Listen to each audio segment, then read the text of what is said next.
concrètement, j'ai plus du tout confiance. J'ai jamais vraiment eu confiance en l'État, et encore moins maintenant, puisqu'on se rend compte qu'avec le grand débat, voilà, on sait déjà qu'il y a des choses qui ne vont pas changer. Je m'appelle Florence, j'ai bientôt 25 ans, et je suis étudiante sur Rouen. Qu'est-ce qui vous a poussé à porter un gilet jaune le 17 novembre? Alors, pour commencer, j'ai entendu parler du mouvement par le biais de Facebook. Du coup, je m'y suis énormément intéressée avant le 17 novembre. Il y a eu des réunions, des choses comme ça. J'étais en lien avec les organisateurs. Et le 17 novembre, donc, je me suis présentée au rond-point de la Meute, à Rouen. Et à l'issue de ça, j'ai continué parce que tout simplement, je voyais que j'étais pas la seule en détresse, concrètement. On a rencontré beaucoup de personnes de styles différents,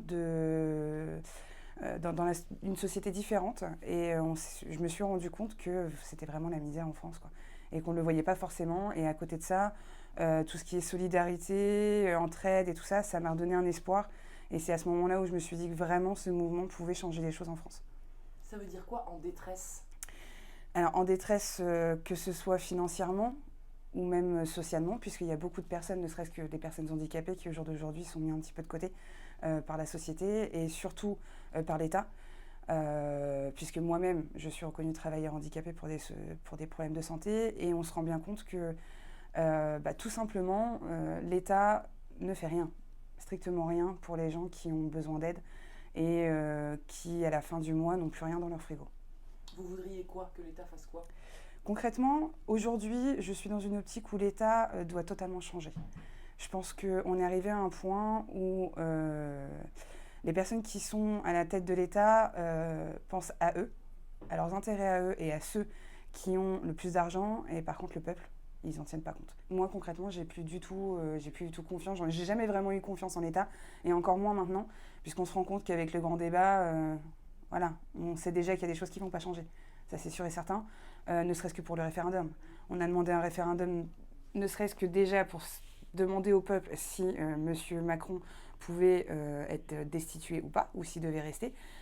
Il a tellement peur qu'il ne le fait pas, et qu'il a dit clairement que voilà, que c'était pas du tout une bonne idée. Donc non, c'est... Et ces gens qui se rencontrent, qui discutent, qui donnent des idées, pour vous c'est inutile? Alors non, je dis pas que c'est inutile. C'est-à-dire que le fait de discuter ensemble, de pouvoir échanger, de pouvoir donner chacun nos idées, c'est très utile. Par contre, c'est de l'autre côté, c'est-à-dire c'est du côté de l'État où de toute façon ils écoutent qui ils veulent, puisque comme je vous ai dit déjà de base, ce sont les maires qui sont invités, c'est pas vraiment le peuple. Ce sont des maires triés sur le volet, et la plupart du temps ce sont des maires qui sont du côté de Macron, et donc forcément qui vont un peu plus dans leur sens. J'ai écouté un grand débat j'ai vu en replay un grand débat sur Bourteroude, puisque j'étais présente ce jour-là sur Bourteroude, donc j'ai pas pu le voir. Et on se rend bien compte que même les maires, la plupart du temps, ce qu'ils veulent, ce qu'ils disent, c'est pour eux. C'est pas forcément pour le peuple.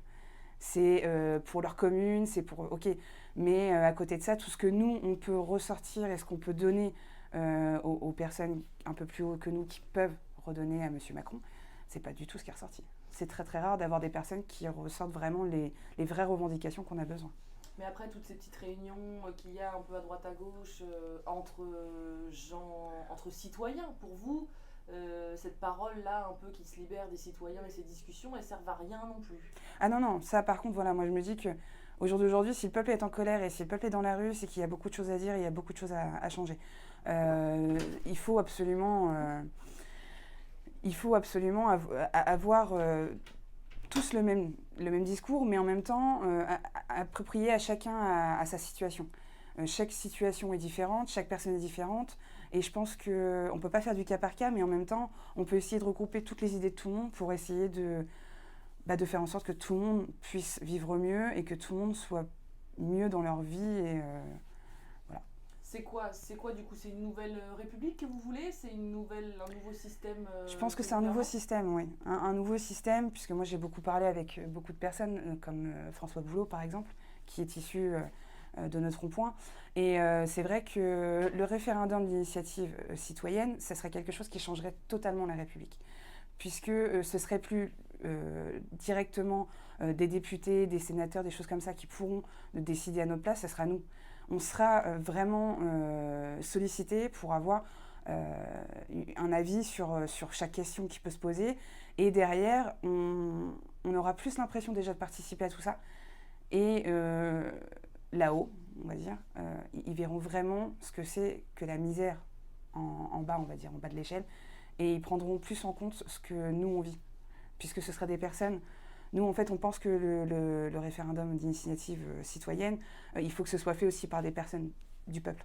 Et que ce soit changé à tour de rôle assez rapidement pour pas que derrière, on ait des gens qui prennent un peu trop de pouvoir ou des choses comme ça. Et derrière, bah, du coup, ça permet de pouvoir changer, de pouvoir avoir plusieurs avis et puis tout simplement de pouvoir mettre à contribution tout le monde.